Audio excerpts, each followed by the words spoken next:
El espíritu más gamberro de Stephen King sigue muy vivo si tenemos en cuenta la multitud de adaptaciones que están llegando a la pequeña y la gran pantalla. Con el talento de Edgar Wright como marchamo de calidad, The Running Man asaltará la taquilla el próximo 21 de noviembre y nosotros hemos podido charlar con su estrella, el icónico ya nuevo gran héroe americano Glenn Powell.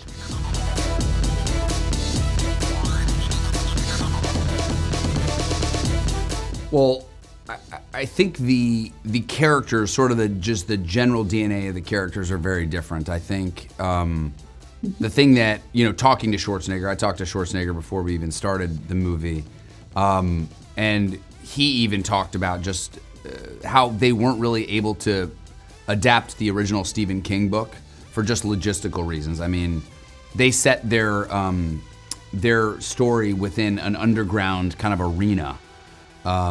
And ours goes out into the real world. And you realize practically that's a lot harder. We have 170 sets in our movie, and we were in multiple countries. I mean, it's a big epic cinematic story that we're telling, and it took many months to shoot with a huge crew. So, Schwarzenegger was like, hey, we did the smarter thing. It was but he was like, what I feel that we're all very proud of, and what Schwarzenegger really complimented us on, is being loyal to the Stephen King book. So his Ben Richards and my Ben Richards are very, very different. My Ben Richards really focuses on my family, which is part of the original Stephen King book.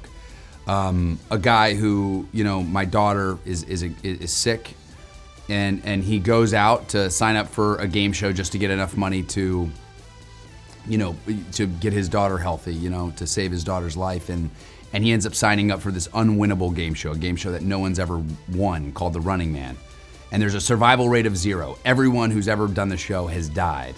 And he's signing up for the show to provide for his family. So I just loved the concept, there was in Schwarzenegger's version, they sort of had like a wrongfully accused or convicted sort of aspect to his character, where our world really plays with a guy who will go to the ends of the earth to save his family.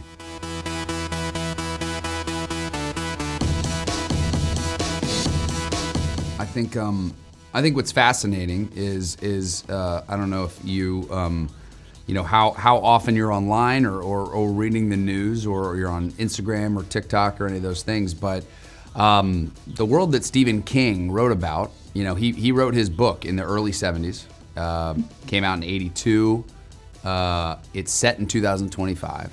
We are here in 2025, and Stephen King was already talking about artificial intelligence and deep fakes and our relationship with the media and how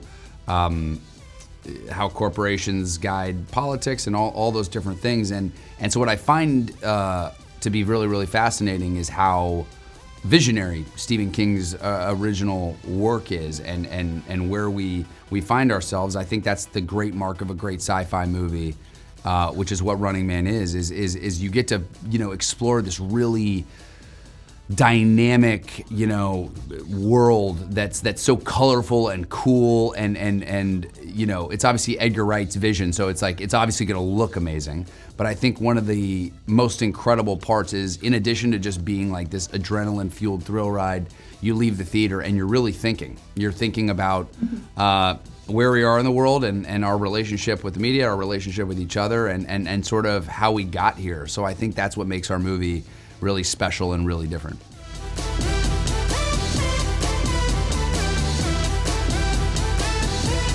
My biggest accomplice? Yes. The best part about my job within this film is that I get to have these like little mini adventures because it's a road movie. Ben Richards literally leaves the Running Man studio and goes out into the world, and this chases him to several different cities. Again, 170 locations, all these different places that I got to have these like really special relationships with everyone in the Running Man cast. I got to have my little storyline with William H. Macy and Daniel Ezra, Josh Brolin, Lee Pace, Michael Cera. I got to have, it almost felt like I got to shoot these little these adventures. So this one had all these different flavors with all these different wonderful people, and There's just it's a collection of just a lot of really special, kind people who showed up and just delivered. It's an amazing cast, this movie. Os habéis quedado con ganas de más, ¿verdad? Pues recordad, veréis al tejano Glenn Powell corriendo por su vida el próximo 21 de noviembre en las mejores salas.